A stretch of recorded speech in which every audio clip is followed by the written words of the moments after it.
आलसी बंदर की कहानी। बहुत समय पहले की बात है।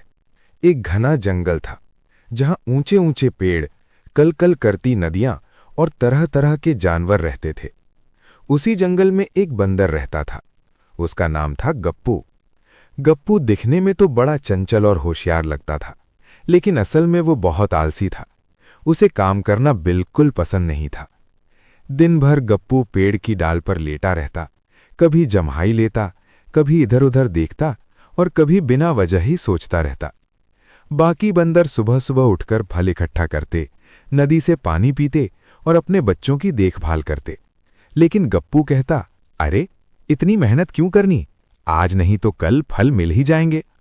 गप्पू का सबसे अच्छा दोस्त था चीकू गिलहरी। चीकू बहुत मेहनती थी। वो रोज सुबह जल्दी उठती, जंगल में घूम घूम कर अपने लिए और अपने परिवार के लिए खाना जमा करती।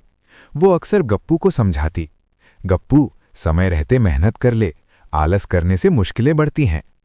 लेकिन गप्पू हंसकर टाल देता, अरे चीकू तुम भी ना बेकार की चिंता करती हो, देखो जंगल में कितने फल हैं, मुझे क्या कमी होगी।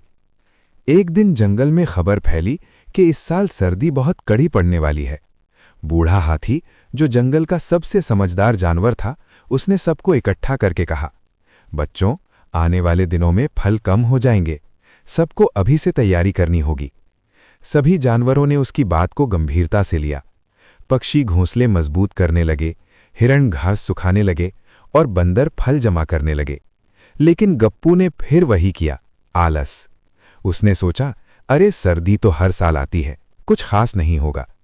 दिन बीतते गए, मौसम बदलने लगा, ठंडी हवा चलने लगी। धीरे धीरे पेड़ों से फल गिरना कम हो गए। एक दिन गप्पू को बहुत भूख लगी। वो उठा और फल ढूंढने निकला, लेकिन उसे कहीं कुछ खास नहीं मिला। जो थोड़ा बहुत मिला वो भी सड़ा हुआ था। अब गप्पू को चिंता होने लगी। शायद चीकू सही कह रही थी, उसने मन ही मन सोचा। वो चीकू के पास गया और बोला, चीकू क्या तुम्हारे पास थोड़ा खाना होगा। चीकू ने उसे देखा। उसे गप्पू पर गुस्सा भी आया और दया भी। उसने कहा, गप्पू मैंने तो तुम्हें कई बार कहा था, खैर आज थोड़ा दे सकती हूं, लेकिन हमेशा नहीं। गप्पू ने सिर झुका लिया। उसे अपनी गलती का एहसास हो रहा था।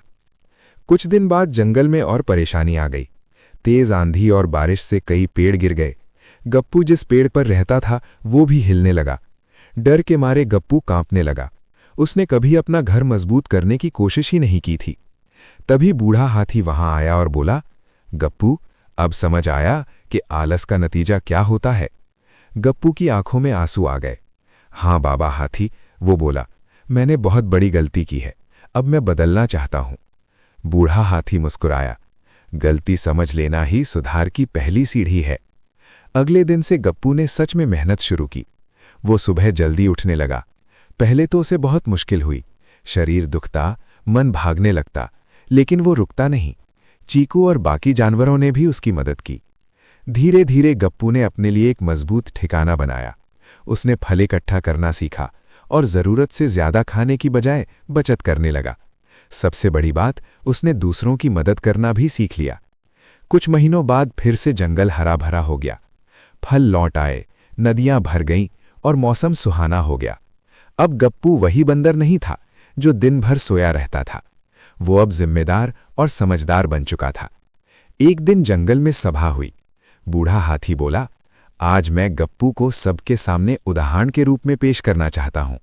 इसने आलस छोड़कर मेहनत का रास्ता चुना और खुद को बदल लिया। सभी जानवरों ने तालियां बजाईं। गप्पू को बहुत गर्व महसूस हुआ, लेकिन उसने विनम्रता से कहा, अगर समय पर मेरी आंखें ना खुलती तो आज मैं यहां ना होता।